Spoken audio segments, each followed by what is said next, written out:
Hey, everybody. Welcome back to the Truth Is Not Here podcast. I am Agent Alfonso, always being joined by Agent Davis. Yeah, that's me. I know it's the weird back and forth No, stuff. But, me. anyways, join us this week. We're about to get into episode 6, Shadows. This was yet another fun episode to get into. Before we get started, we just want to remind you that we are still a work in progress, still trying to get our kind of general feel to this. I'm sure we'll be having Twitter, Facebook, all that stuff, as long as our stuff doesn't get taken down by the federal government. But that's a different story. You already spoke too much. I did. If you ever want to reach out to us, you can get at the truth is not here podcast at gmail.com to email us, and we'll make sure to reach back to you. But other than that, that's our little intro. Agent Davis, you want to hit the little video here? We'll get started, man. Agent Davis, hit that intro.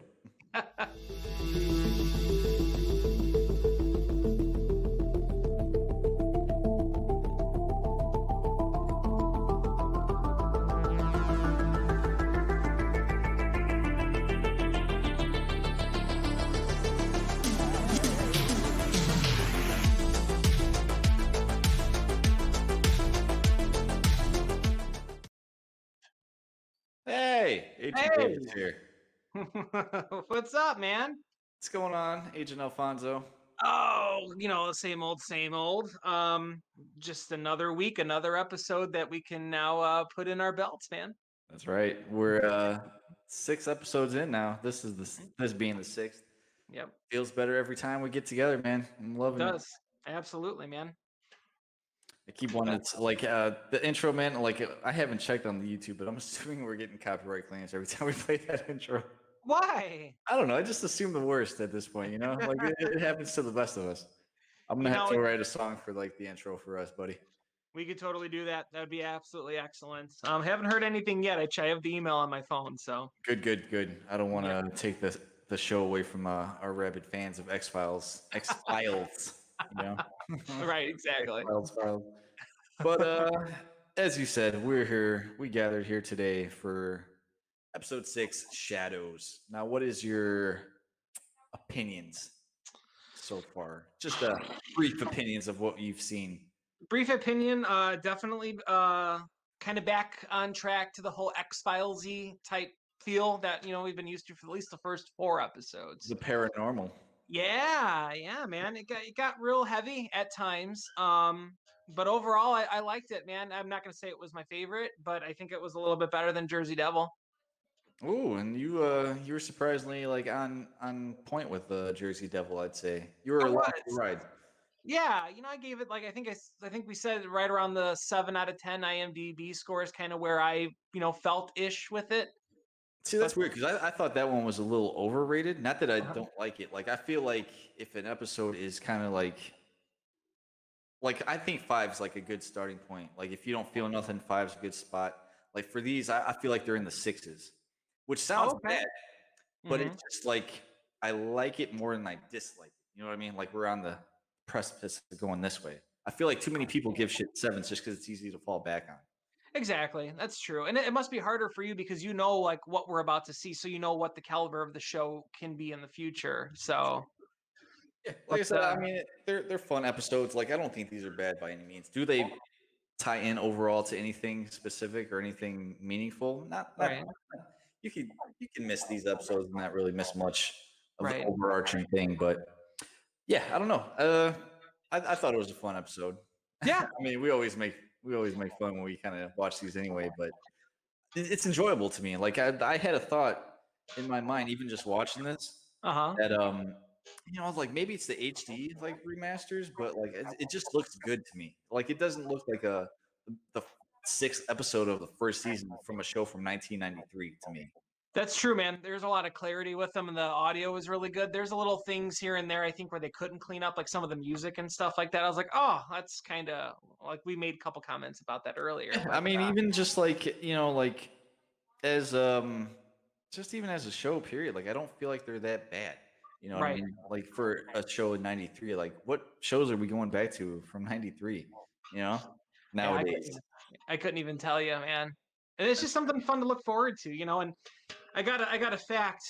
See, now, you break down the facts for the episodes. I'm trying to do outside research to where I'm going to find facts that aren't going to blow things for me. So Oh, I have a that's true. fact. Yeah. So I want to talk about a fact later on to kind of go on that point about the quality of these first few episodes to kind of go into that. So Cool, man. So I don't know. Let's get started, huh? yeah, let's do it, man. So this one, IMDb score 7.3. Original air date October 22nd, 1993. This one was written by James Wong and Glenn Morgan. Show running favorites as far as I'm concerned. Right. And this one's directed by Michael Lang. I didn't really see much on him. Yeah, give or take, whatever. Okay. Who really cares at the end of the day? But let's see. Let's get into the plot. You tell me what you think as we go. Okay. So we start off cold open. We got two muggers are found dead in the back alley of in Philadelphia after robbing a woman, Lauren Kite, at an ATM. Mulder and Scully investigate the case when called in by a pair of agents from an unknown agency.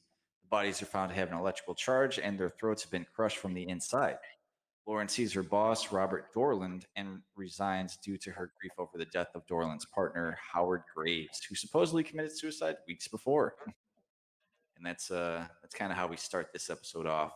So what were your initial takeaways? Very interesting opening.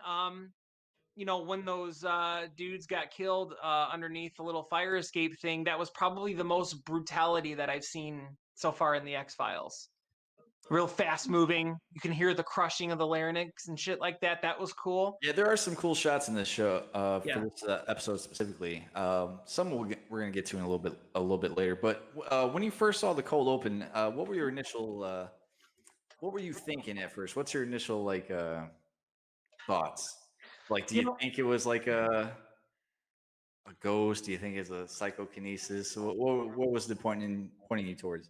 I was definitely saying it was going to be something paranormal. You know what I mean? Not alien. I thought it was going to be like ghosty type of shit. Turns out she's like a species alien, just fucking. Right? Yeah, exactly. Oh man, those movies were so good. I know, she's still hot. She is absolutely. Just it might as well just be a porno movie, to be honest with you. They Hey, just got all the fucking. Yeah. Hey man, that's how I got my rocks off on watching on the USA Network, man, when I was a kid. Yeah, USA was dirty back in the day. You remember that? It was, man. Fucking silk stockings. Yeah, USA up all night. Hell yeah, dude! And Farmville, you had like some nice new metal. Then before, didn't Gilbert Godfrey have something to do with USA back in the day? I don't know why, but I can picture him just like doing like these like in between the shows or something. And it's Gilbert Godfrey here on USA Network. Just some sort of like cheap promo slot, probably. Man, he was everywhere. It's like in TNT, like when Joe Bob Briggs or whatever the hell that dude's name is, like would have that like little scene, and before like he'd get to like the dumb horror movies that he used to watch. Oh yeah, remember that? Something like that. Yeah. I might be making that up, but that's what I remember from my. No, I completely understand. Like it was like a little like spot before the movie where they talk about the scenes leading into it and shit. Yeah. And then they used to do that dinner in a movie. You remember that? On TBS. Boom, dinner in a movie. Boom, boom, boom. Yup. Where are our tie-ins, man? Yeah, dude. Like it doesn't matter. You can't even do this anymore if you wanted to. No, you can't. It's a bygone era. But yeah. I don't know. Continuing forward, I guess let's see. So we got Mulder and Scully determined that one of the dead men belonged to the Islamic terrorist group, the Isfahan, and using the ATM video are able to track down Lauren. A screenshot of the video reveals a blurry image who appears to be Howard Graves. The agents meet with Lauren at her home. After initially denying it, she admits to the incident, but knows nothing about the murders. Upon leaving, the agents find their car going out of control on its own, leading to a crash with another car. At the repair shop, the car is found to have no evidence of tampering, but an electrical charge is detected within it. So with that scene, I don't know. What do you think? Still paranormal. Still didn't really quite understand where everything was going to go. The electromagnetic charge kind of shit really threw me off in the beginning with when they were looking at the bodies and stuff. Like they were still at temperature, right? They were still too high. And is there anything else that you can think of, like another movie or show where they kind of use the static electricity or anything to, I guess, describe paranormal activities at all? Any that come to your mind? I mean, not like that. Like, of course, like the EMP, like Ghostbuster shit. I'm thinking, but that's not anywhere near what this was. Mhm. But no, like as far as like charges and stuff like that, no. What about you? Nothing I can think of. I mean, No. maybe like a hint here and there, but maybe it's just a good way. Like maybe they wrote it in because give them something to follow through with. Maybe it Yeah. makes good for an X file. I don't know. Yeah, something different. It's weird because even though they weren't necessarily focusing on like anything extraterrestrial, this still kind of had that vibe of just that real eerie vibe. You know what I mean? Like there's even a couple of scenes where Mulder seemed like really, really concerned and kind of lost that like wit because he's like, "Holy shit!" Yeah, it was good getting back to paranormal activity on this one. Yeah, I guess as we kind of go through this episode, we're kind of like trying to figure out their relationship. You know, she's with the boss that she kind of talks to at the time, like right after that cold open or right in there. You know, you're trying to gauge this person. Like, obviously, he's kind of a dick. Hmm. Trying to console her at first, and then it really comes off hard. And that's when she you first see that psychokinesis thing coming in. Like you're thinking it's her, like a Carrie reference almost. Right. And then we come to find out it's more like a guardian angel, Right. which is kind of did that throw you for a loop at all? A little bit, Yeah. because like how even Mulder said at one point, you don't find this strange that she's been present for every single one of these events happening. Mhm. So I thought she had something to do with it, like leave me alone, and Yeah. Yeah. As she's looking out the window when the Mulder and Scully's car kind of goes haywire. right. Yeah. So I don't know. Well, let's continue forth, shall we? So later, upon visiting Graves' headstone, Mulder and Scully learn of his suicide and the death of his daughter at a young age, who would have been Lauren's age were she still alive. Scully suspects that Graves faked his death, but on consulting the pathologist who examined his body and testing the organs he donated to others, it is proved that he is really dead. And before we continue forward, we got to talk about the who is this lady, the pathologist Hmm. who had like no life, like just like Nope. not feeling anything. It's like Nope. They should have named this episode "Howard Graves is very dead," as she had said. Like, what a bitch! Like, she must have been like on like just on break or getting ready to go on break, or maybe she was like getting ready to go up to the Finger Lakes for like the weekend with her family. You know what I mean? yeah, Like, she was having no part of this. no, it almost felt kind of unnecessary for her like attitude. She wasn't obstructing the case at all. She wasn't keeping anything from them that they didn't know. So I Yeah, didn't really understand that angle. it seems like it just seems like routine follow up. Like we think this guy kind of might have faked his death. We at least got to follow through with these. And she's like, "Nah, fuck you. I do my job. I know what's going on. How dare you come in Yeah. here and say otherwise?" I did not enjoy that. I also did not enjoy in the beginning because I didn't want to interrupt you earlier where when Scully had caught Mulder on saying that bullshit, you've seen this before, Oh yeah, and you yes. lied to them. Mhm. And what I enjoyed is how he had said he didn't lie. He willfully participated in a campaign of misinformation. Yes, yeah. The way he turns a phrase, right? Yeah, god damn, that man just like is so fucking suave. He doesn't have to do that for us, but he does. Yeah, I mean, even going back to then, like these, what were they? Were they FBI? The other two, Yeah, the yeah, minority version of Scully and Mulder. it was funny. You said in that scene like they were standing like across from each other. It was like that The crossover Battle of the episode. Pantsuits. Yeah. But yeah, they bring Mulder and Scully in. They don't give them any like information. Like they're I guess Mulder and Scully just got the call. Hey, go down there, assist these people. But they're not giving them anything to go off of. Like they got the coroner. I guess is that who that would be? Yes. Okay. And it's like, what are we looking for? Like, you're not giving us anything to go off of. But Mulder obviously knows what's going on. He And does. I love the fact that like every time they ask the question, they're straight faced. Nah, I can't tell you that. It's not nothing. It's like no respect. I can't stand that shit. Yep. They stand there, look at him like fucking Mulder's stupid. And so Right. that way, when the tables turn, it's like, yeah, I know exactly what this is. I ain't telling you nothing. Mhm. Love that. Well, like Mulder said, he's like, well, if you were the ones who called us in, you got to give us something. Mm-hmm. So Dickheads. yeah, absolutely. So, moving on, let's see. Meanwhile, Lauren witnesses a vision at night, including blood appearing in the bathtub, that leads her to believe that Graves was murdered. So All right. this is what gave her away that he was murdered. Like, was it a vision? Did she know this before? Like, did Graves actually talk to her? Like, all we see is like, which we do have video evidence. So yeah, let's Like, break this down. it's just blood in the bathtub. Like, I don't understand like what the significance was.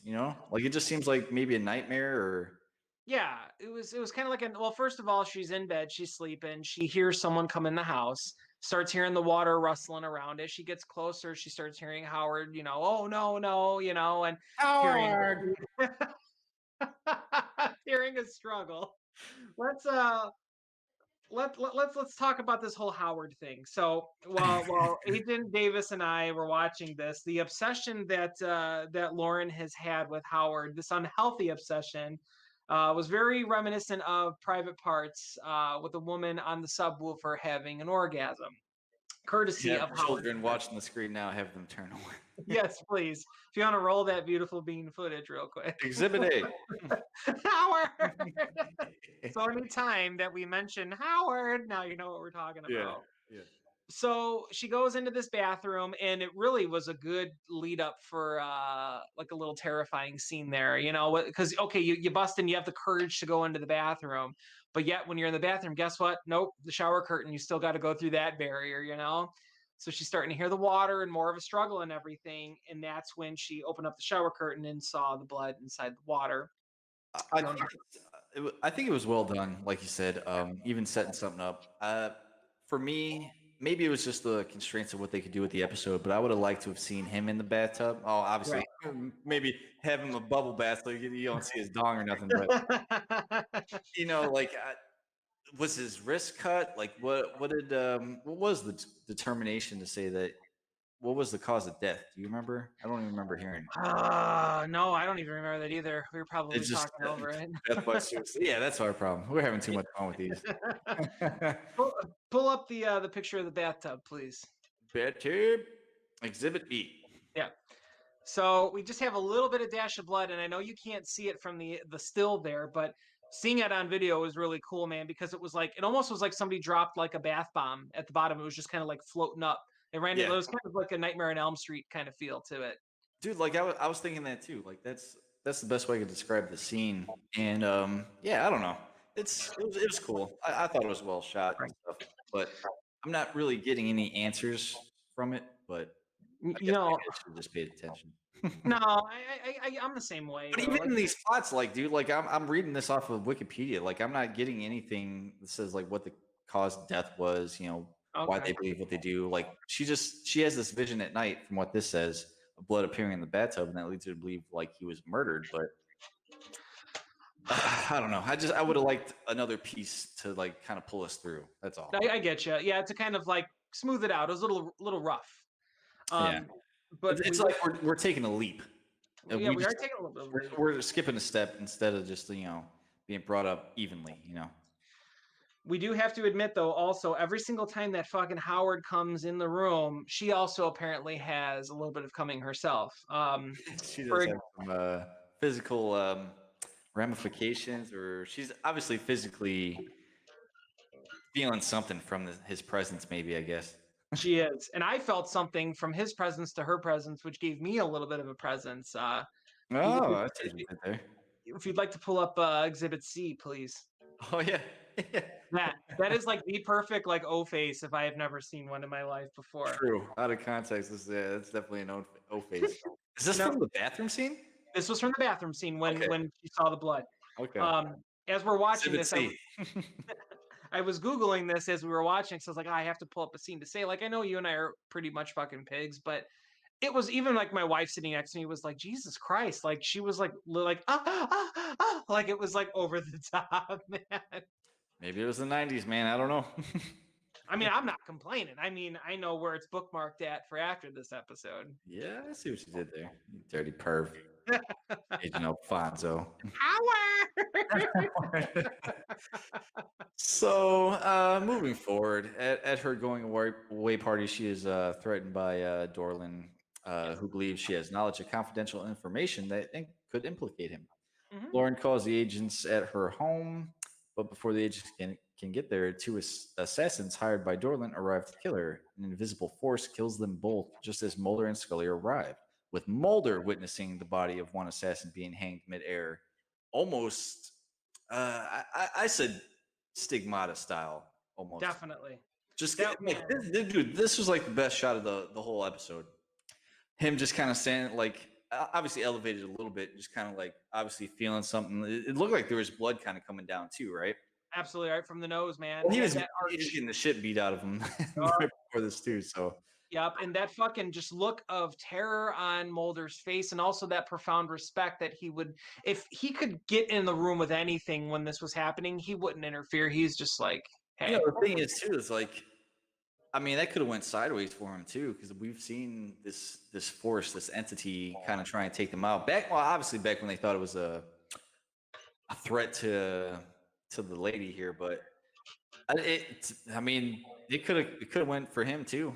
I mean, as far as I'm concerned, then we got Scully coming in like 5 minutes later. He's like, I couldn't get that door open, Mulder. yeah, yeah, exactly. That that really sucked having her not be able to witness that, because we're waiting for that big break for Scully. You know what I mean? Finally, bring her, because she's like kind of dancing on party lines. She's a little bit purple, you know. Yeah, and in this scene too, they got the female assassin, and this is she gets thrown up against the wall and has her larynx crushed, and that was a really cool moment. Not for her, obviously, but for everybody else. Obviously, right? Yeah, but visually, We also see like that the outline, almost like a predator kind of, yep. just the waves. So I was like, it reminded me of like in Predator 2 in the train scene at the end, like where you just see the outline of him. It's like Bill Paxton's like trying to get him. Come on, motherfucker! I'll get you. Want some candy? That's what it reminded me of. That's awesome. I didn't even think of that, but I Yeah. totally understand that, man. That's Yeah, awesome. sci-fi nerds here. Sorry. Yeah, no, that's good, man. That's good. And we're almost willing to say that Predator 2 in many ways was a little bit better than Predator 1, but we're not going to get into that whole debate yet. Oh man, there's I have some thoughts. I've always liked Predator 2, just to kind of give everybody a little bit background, but we were talking about predators, and I don't know, maybe this is a whole separate podcast. We'll save that for later. Okay. I got thoughts. I'm going to definitely write that down, because we have to definitely talk about Go that. back and do the Predator movies. I'm Yes. down. All right. To wrap this little plot thing up here, Lauren is interrogated by Mulder and Scully and two unknown agents who believe Graves and Dorland's company sold technology to the Isfahan. Lauren admits to Mulder and Scully that the sales did indeed take place and that she believes Dorland had Graves killed.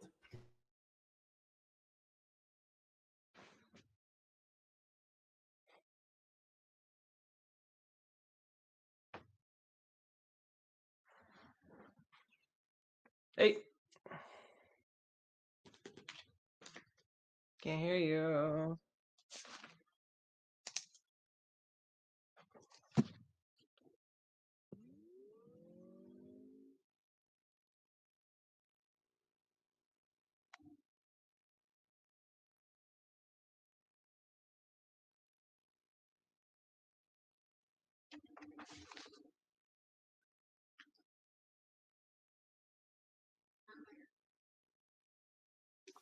Hello?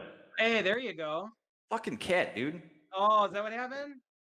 Yeah, fucking jumped down and fucking took my USB cable out. Oh no, I saw the little thing. I was like, no, it's muted. What'd you hear me last say? You said, all right, let's get back. Let's wrap this Oh. plot line up. All right, let me go back and just read that again. 2412. I feel like I had a point. Hmm. I don't know. A few seconds of space, that way I know to edit this. So getting back to it, Lauren is interrogated by Mulder and Scully and two unknown agents who believe Graves and Dorland's company sold technology to the Isfahan. Lauren admits to Mulder and Scully that sales did indeed take place and that she believes Dorlin had Graves killed. After hearing Lauren recount the eerie circumstances that she believes are being caused by Graves' spirit, Scully, the usually reserved skeptic, readily accepts her story, but with a little caveat. Mhm. Mulder is confused by this, but after Lauren leaves, Scully admits that she was just humoring her. The Mhm. agents search the company's premises, but are unable to find any evidence. When Dorlin attacks Lauren with a letter opener, Graves' spirit takes it and cuts open the wallpaper, revealing a disc with the evidence. Weeks later, Lauren starts her new job, but appears that Graves' spirit may have followed her there. But yeah, that's not true. We don't know Yeah, for sure. right. But Which that's a also, little Wikipedia wrap up. So mhm, jump in and tell me whatever you got for me, buddy. it sucks because Wikipedia sometimes is such like a lifesaver of information, but then other times you're like, how could you leave out the part like I that? feel going through these, like I'm trying to find the right balance. Like this is an easy thing to go to, but I feel like it leaves out a lot of details. It's just It like does. the bare minimum of stuff, It and does. it's up to us to kind of fill in the little stuff that I feel like is pretty important to me at least. Hmm. But I'm just gonna take outlines from now on. I'm gonna spare everybody the bullshit, these Wikipedia things. No, it helps us get going. Just right off the bat, just for them to say, that whole scene at the end with the letter opener, like we can't forget that Howard almost the way that the camera panned it made it seem that the letter opener was gonna go to Mulder, and he was like, "Oh shit!" like for Yeah, a it second. kind of did that like that turn. It almost like the letter opener looked at Mulder, like it was its own thing. And then, yeah, like one of like child movies. I don't That know. scene very And much reminded me of Scary Movie too. It's like it was just a booty call. yeah, yeah. Uh, but yeah, it's just like what was that? Just wallpaper, and Yeah, it like was just nobody. wallpaper. And then like you cut through it, and there's just a floppy disk. Hmm. And Yeah, then all this criminal like undertaking, like from a 2020 perspective, just a floppy disk in general is funny to me. But right. all the criminal like elements that they've done, like every shitty transaction that they ever had, just on this little floppy disk. Yep. It's just funny kind of to look back and see. And that's the worst place to keep it is at your fucking place of business. Yeah, the You know? place where all the bad things happen, or like yeah, I don't know. Yeah. It's just yeah. Let's keep it in the office. It's so dumb. But the thing is that this episode just kind of ends. So I understand, like you've said before, that each episode is going to kind of bridge itself together eventually. But I feel like it's just another piece of the chapter where, like, okay, I'm ready to find out what's happening now. It's just a fun side distraction over Yeah, everything. And like I said, like I appreciate the stuff nowadays where it's like when Marvel first came out and they were doing the shows on Netflix, they were 13 episodes, and that felt like a relief as opposed to everything we were getting before, like with network TV, where it's like 20, 24 episodes, and you just get filler like for fucking weeks. It seems like sometimes. right. But even now, it's like watching, like for me, watching newer stuff like Cobra Kai and even The Mandalorian to be like the two newest shows that I've watched. To have like just 8 to 10 episodes of something just be solid and tight. Like nothing has to be 40 minutes. It could be an hour, it could be a half hour. Whatever the story is, I like that so much better. Obviously, they can't really do that, but it Mhm. just if they could do it again and just go back, and if they continue to keep going with the X Files, which probably not, but I would love to see that. Obviously, it would never happen. Yeah. Question with the movies. I know there was two of them, right? Yes, Do yes, they yes. correspond to the show? There's the second one, not as much. The first one had it's been a long time since I've seen it, but like it's almost like a bridge between, I think it's the fifth and sixth season. So Okay. there's definitely stuff going on Okay. that ties in more to it. And the second movie is more, it's almost just like a glorified Monster of the Week episode. Oh, okay. It's kind of cool. Like I feel like a lot of people don't like it, but I thought it was fun. Sweet. So we could watch the movie like where it was intended to be in the storyline, like how it originally was? We could like right now we could watch the second. Like I'm obviously like they're further along in their lives and career at that point, but you Sure. could watch it and not miss or take anything away from it. Oh, okay. The That second sounds one, good. but the first one, yeah, first one ties in more. Okay, I definitely want to see that. Oh, Um, so I'm trying to think if there's anything else I wanted to talk about in the episode from my notes. Oh, this was the first time that I've ever seen Scully typing out a report. yeah, Yeah, like she was like dictating it out, but it was kind of like the Doogie Howser style, where the body was found with. yeah. You're gonna see that a lot more. Okay, so I Yeah, thought that was cool. This was also the third time that we saw microfiche being used. Yes. Uh, Pre-Google. yes. This is the third episode where Scully's hair has stayed the same. Mm-hmm. Miss Lippy's hair is green. Or Miss Lippy's car is blue, green, whatever the fuck. Right. And I thought it was funny that Scully took a shot at another government agency after they were after the whole car thing happened. How she said that, oh, it's gonna be a DMV sized headache. I thought that Yeah. was so corny. Like so dated of a joke, you know what I mean? Like if someone said, "Oh, someone's going postal," it's like the same, you know what I mean? Yeah. Um, Funny how that works, ain't it? yeah. Um, well, I guess before we get into ratings here, let's roll the facts footage and tell me some trivia about the show, man. Ooh. Facts. I like that one. That's good. I like, You like that? That's cool. Cool. So let's see some random trivia. I just threw all of them in here. Not all of them are going to be gold, but let's see what we got here, buddy. All right. When Mulder and Scully are in the library, if you look at the newspaper report above the story of Howard Graves' suicide, there was an article about a killer who extracts his victims' livers and escapes from impossible locations. This is a reference to Eugene Toombs from the episode Squeeze. Oh, So that'd be cool to go back to and check out. yeah. This episode features a recurring motif in the series where Mulder dashes into a situation to witness a paranormal happening while Scully is somehow delayed and misses it. Just like we were talking about. Oh, this one even says, like, in this instance, she's having trouble with her seatbelt. Come on. This Oh, is a, come on. Like, who's this, gonna notice that? this is a writer's trick to help preserve the trademark Scully skepticism. So I never obviously, would have. No. I don't know. You know, whatever. Not everything's fucking perfect, but Right. so, for industrial fans, generating winds of up to 100 miles per hour were used to create the climactic office hurricane.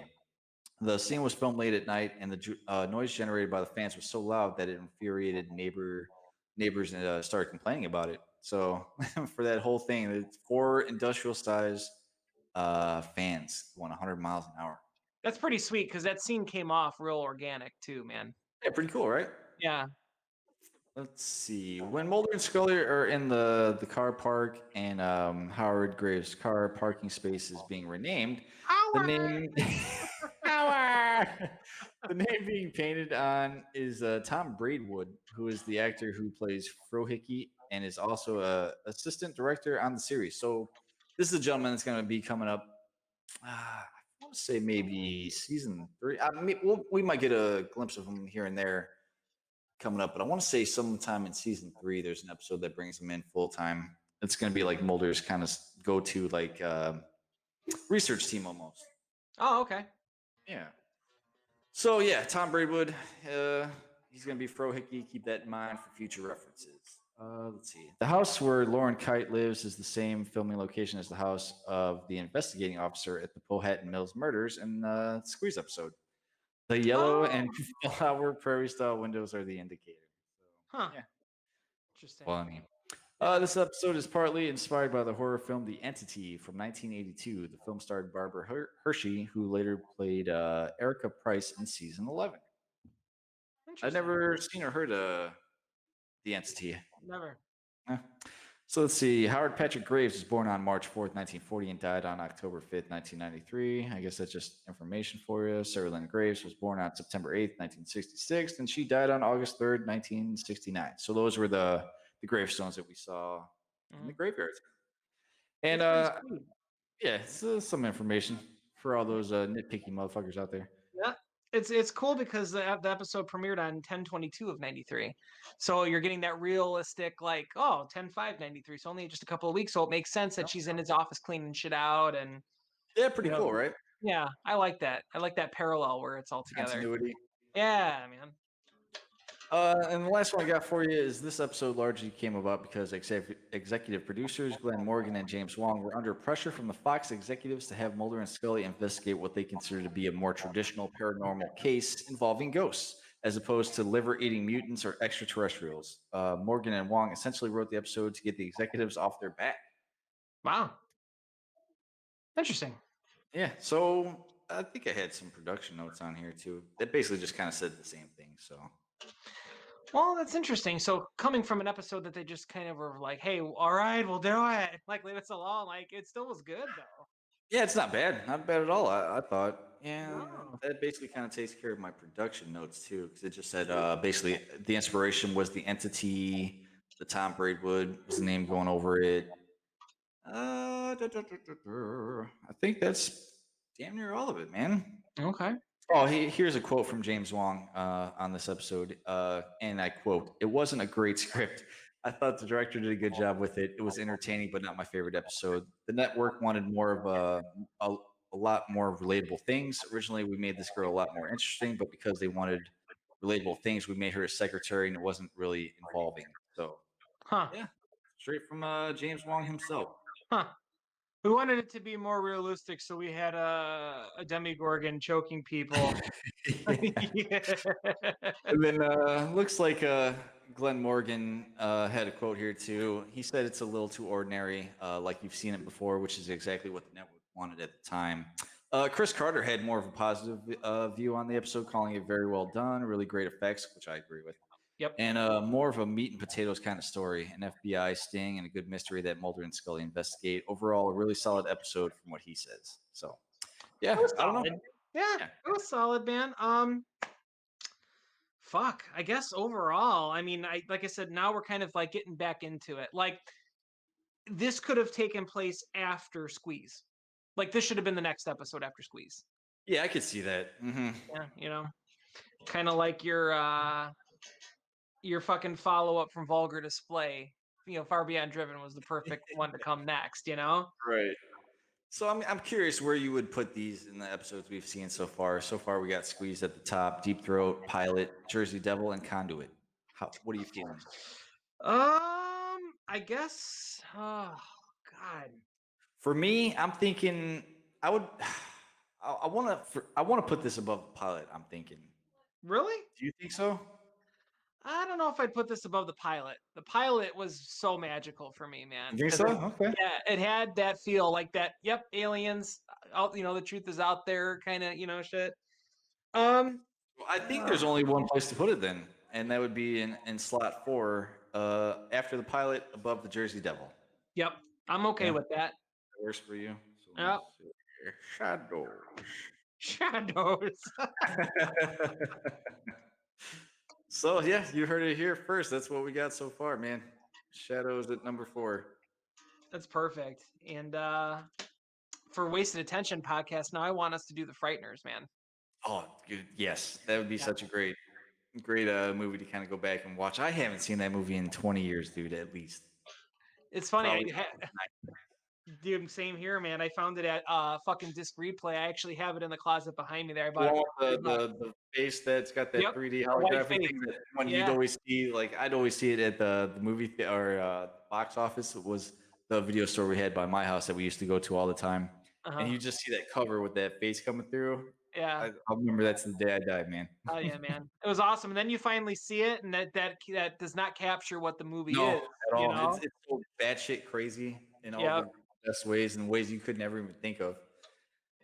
So But good. that's a whole nother podcast, man. Yeah, it is literally. So um. let me see what we got next week here. Yeah. Give me your wrap up thoughts, man. What else? What do you want to leave us on? Wrap up thoughts. I'm glad to see some wacky shit coming back again, more naturally. Visual effects for sure. This was the best visual. Yeah, this one was experience. top notch. Like I said, my favorite part was just even that dude suspended in the air like that. I thought that was It was awesome. The way he was looking at that when Mulder came in looking at him is like how I would imagine like you and I would be like at a haunted house if we see something real cool. Like, whoa, like you don't even want to move. Overall really good. I am missing the alien activity at this point again. really Hoping, I'm hoping that comes back sometime soon, but I'm still having fun. It's gonna be. I'm looking at this on Wikipedia. It's cool. They put like this cross with like a thing at the bottom, like it's a symbol for the overarching like alien vibe. So you got 3 episodes. It's not until episode 10 that we kind of get back into like this alien mythology here. Okay. So next episode we got is let's scroll back up here. Next one we got is Ghost in the Machine. And then Ooh. one of my favorite ones after that is Ice. Oh, okay. Sweet. So I would that love to knock out a double episode here soon. dude. Hey, I'm down. That'd be I fun. got nothing going on. That would be absolutely fun. Ghost in the Machine sounds like what Ghost in the Fog was before Cradle of Filth. Decided to name it. Yeah, Like, there you go. no, that's all I got, man. Solid. It was fun. I enjoyed this one a lot. Yeah, this is a fun one. Not the greatest episode, but yeah, I like this one is deserving of at least a 7 for me. Absolutely. Howard! Howard! Just So not to be a dick. I'd go a little bit higher. I would probably say 8.2. really interesting. Yeah. Just the Cool. the visual effects, man. That made up for like some of the really That's true. awkward storyline and orgasms when Howard comes around. Yeah, dude, like I'd be okay. Like if we had to like determine Yeah. a rating for this, I think I could second that just based on that bathroom scene. Yeah. Yeah, like I said, the production that went into this episode just seems like head and shoulders above everything else that we've seen so far, for the most part. Especially Getting that after the Fox last money, couple. baby. Yep. Yeah. Fox is like, hey, we're watching. Oh, yes, my facts too. I mean, two. They're not that that impressive, but thank you to mentalfloss.com. I had to dig deep a little bit. It's very hard to find specific research Yes. based upon the time where we are right now in the 90s. Mm-hmm. In the Entertainment Weekly fall edition of 93, there was a whole book that came out to like dedicated to the lineup, the fall lineups. Entertainment Weekly declared that the show was actually going to be a quote goner. It was Oof. based upon its Friday night time slot and its genre. Really? So yes, so you had Entertainment Weekly hating on this show already. And now I thought this was really stupid. Now I know prime time back in the 90s was like Monday, Tuesday, Wednesday. It seemed like Thursday, Friday kind of went to the shittier stuff, well, because TGI Fridays. that's right. Well, TGIF was reign supreme, right? Of the 90s. You didn't fuck with that. Mm-hmm. But think about us now, like in our 30s, like, oh man, all week you just want to fucking come home on a Friday night, you like crack open a beer and watch a fucking cool paranormal show like every week. Like I would love that now. I feel like like just the fact that it's so different would give you something to kind of like it just seems more interesting, Mm-hmm. For sure. I don't think you like obviously like I don't think executives like think about this stuff that way. They just want the same shit that's most popular, just whatever's marketable. They don't give a Right. fuck about quality or what's different. They don't No. care about carrying the genre forward. But Yeah. like it's cool that they took a chance. Like I'm trying to think like Twin Peaks was right before this, and I think a lot of people were liking that. Maybe that's what gave it, it's even that they even took a chance on it. I don't know. That's true. That's true. But also too, like the genre thing. Like in the 90s, of course, there's people that love horror, that love sci-fi, all that stuff, but it wasn't as mainstream as it is now. So maybe this was really a big gamble on them at the time, but obviously it was a fucking gamble that worked out in their favor. I feel like the whole government thing, the conspiracies, I think that shit all worked for it too. Like it was Mhm. at a time when probably people weren't trusting of the government as much, which feels like it again. Yeah. Who knows?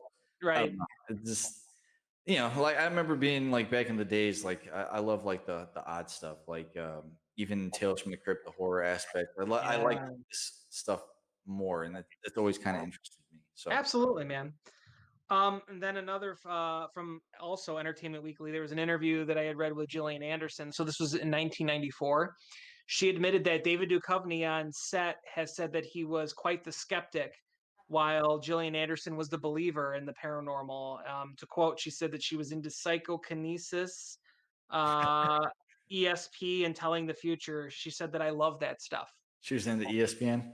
Is that what she meant? ESPN, yeah, you're your daddy on the ESPN. Yeah, I thought that was Tiger kinda Woods funny. and hit daddy. Right? So in real life, David Duchovny is a skeptic. That's funny. That's Fun. funny. That's He awesome. was, he was more into sexual adventures. Yes, he was, and that's quite all right. That is quite all right. Yeah. Well, after this, we'll have to do Californication. Oh, that'd be So we why can, not, man? so we can keep continuing to do David Duchovny. David Duchovny, why won't you love me? You remember that song? No, I don't. There was a song in the '90s that was like along those lines, like David Duchovny, why won't you love me? I don't Yeah, remember.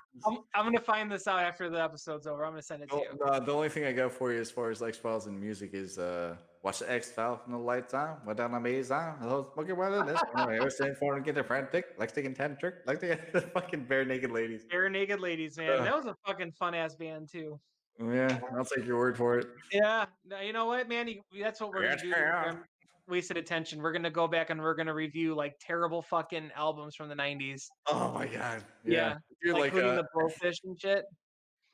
I did sing a song from the '90s in this one too. I don't know how it got stuck in my head. Uh-huh. I can't think of the lady's name, but she goes, "I'm a mess," and I just busted in. I'm a bitch. I don't know why. It just felt right. Oh shit. Meredith something. Meredith Brooks. Meredith Brooks. Meredith Brooks. Mudbutt Brooks. No relation to Chris Gaines, I'm assuming. No, no, not at all. Not at all. That's too But funny. dude, I don't know. I got nothing left for you guys. We'll see Yeah. you again next week for Ghost in the Machine. Till then, have a good day. End card.